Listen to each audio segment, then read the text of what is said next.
जागतिक पातळीवरची मोठी बातमी आहे. अमेरिकेचे राष्ट्राध्यक्ष डोनाल्ड ट्रम्प आणि इस्रायलचे पंतप्रधान बेंजामिन नेतन्याहू यांच्यामध्ये अनेक वर्षांपासून असलेली मैत्री तुटते की काय इथपर्यंत विषय आला आहे. अमेरिकेचे राष्ट्रपती डोनाल्ड ट्रम्प यांनी फोन करून नेतन्याहू यांना फटकार लावला आहे.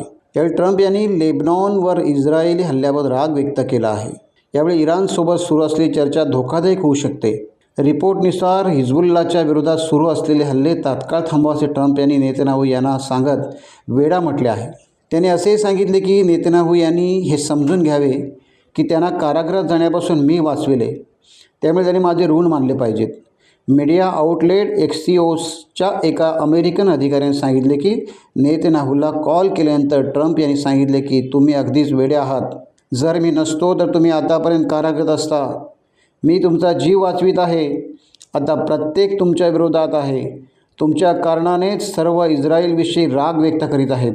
ट्रम्प यांच्या फटकारने जागतिक पातळीवर मोठी खळबळ उडाली आहे. टाइम्स डिजिटलला लाईक करा, शेअर करा, सबस्क्राईब करा आणि बेल आयकॉन दाबायला विसरू नका. Times digital.